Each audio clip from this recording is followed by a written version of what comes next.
Ketika terjadi peristiwa ledakan dahsyat di Beirut, maka pertanyaan mendasar lanjutan bagi kaum Shadow adalah, kenapa Beirut? Kenapa sekarang? Saya pun hanya dalam hitungan jam mem-WA seorang legenda hidup dalam dunia Shadow di Indonesia, di mana beliau adalah orang di belakang kehadiran Presiden Soeharto ketika berkunjung ke Bosnia sebagai simbol perdamaian di masa puncak perang Serbia-Bosnia. Sebuah kunjungan inkognito Pak Soeharto waktu itu menjadi simbol kekuatan diplomasi Indonesia yang membawa perdamaian Serbia-Bosnia setelahnya. Perintah Pak Presiden Indonesia akan berkunjung ke Bosnia ketika sedang dalam perjalanan kenegaraan ke Jerman tersebut mengagetkan. Dan perintah Panglima saat itu kepada sang legenda Shadow jelas, Presiden akan berkunjung ke Bosnia, pastikan beliau selamat. Mendarat di sebuah wilayah yang sedang perang adalah sebuah perhitungan yang gila. Namun kalau berhasil membuat respek dunia, apa yang dilakukan akan saya ceritakan di episode lain. Namun yang pasti sejarah telah bercerita tentang prestasinya. Seorang mantan perwira tinggi angkatan laut ini menjadi prestasi dunia. Presiden Soeharto mendarat di Bosnia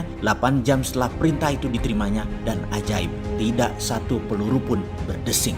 Bosnia hening selama kunjungan beberapa jam Presiden Soeharto di sana. Dua belah pihak mengadakan gencatan senjata menghormati kunjungan kenegaraan Presiden Soeharto di tengah perang. Dunia kagum. Maka saya bertanya singkat kepada legenda hidup tentang Beirut hanya selama beberapa jam setelah peristiwa terjadi. Beliau mengenal saya lebih dari 30 tahun karena saya salah satu anak didiknya. Kalimat saya, mentor, faksi di luar Beirut, siapa yang bermain sekarang di luar Hizbullah Syiah tersebut? Iran kah? Israel kah? Saudi kah? Dia menjawab singkat yang saya langsung menghubungi kontak lain berkaitan dengan jawabannya agar memperjelas. Apa jawabannya? Hanya satu kata, Qasim Soleimani.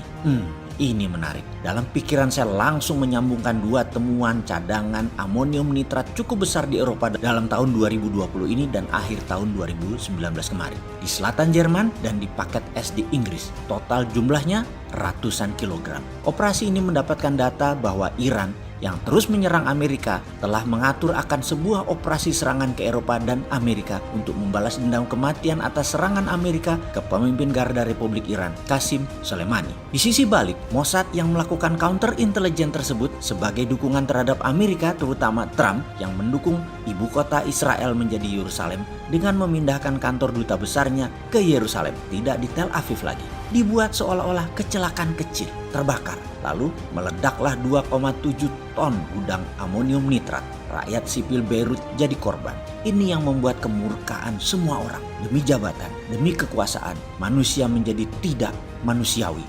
Amerika pivotnya ke Cina saat ini. Maka Timur Tengah dikawal Inggris dan Israel sekarang. Karena itu M15 Amerika dan Mossad diperkirakan yang mengatur orkestra ini semua. Ini bukan kecelakaan, ini dibuat seperti kecelakaan. Demi survival of the nation, mereka melakukan hal ini dan sekali lagi kita mengingatkan, survival of the nation can be other nation threat. Strategi bertahan hidupnya sebuah negara bisa menjadi ancaman negara lain. Ngomong-ngomong tentang survival of the nation, yang saat ini di Indonesia pejabatnya melihat hanya dari sisi ekonomi yang minus dan tidak bisa kelola perang dua raksasa Tiongkok Amerika sejak 3 tahun terakhir yang mengakibatkan minusnya pertumbuhan ekonomi di tahun 2020 ini. Jujur, ini bukan karena COVID, ini lebih dari salah kelola ekonomi negara dan salah pendekatan kebijakan luar negerinya. Baik perdagangan luar negeri juga hubungan diplomasi luar negerinya. Mengapa bukan karena COVID? Karena sejak 2018-2019 kita sudah bicara melalui berbagai media sosial. Tahun 2020 resesi, tahun 2021 resesi.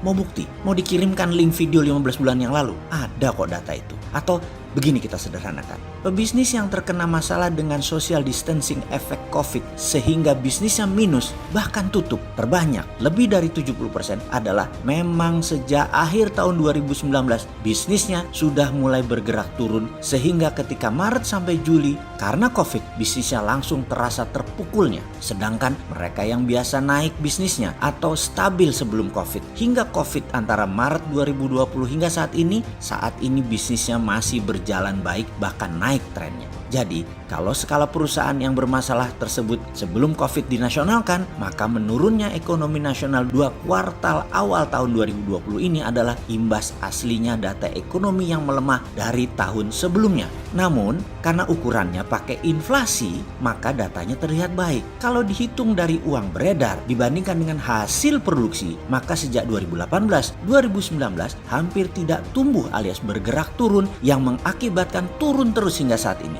Makanya kalau belajar ekonomi jangan separuh-separuh. Dibilang inflasi rendah itu bagus, ya belum tentu. Lihat inflasi rendah namun uang nggak ada beredar, ditahan-tahan, diikat, dibatasi, ya terang aja inflasinya kecil. Kalau jagoan kelola ekonomi itu uang beredarnya banyak tetapi inflasinya nol, itu baru jagoan. Jadi kita harus bantu solusinya buat negara. Dipakai nggak dipakai itu bukan urusan kita. Jadi kapan kita sarungan, jagongan, ngopi-ngopi kita ini Pak? Sekedar mengingatkan, mungkin tim kabinet saat ini minum kopinya kurang pahit, mainnya kurang jauh, gaulnya kurang banyak.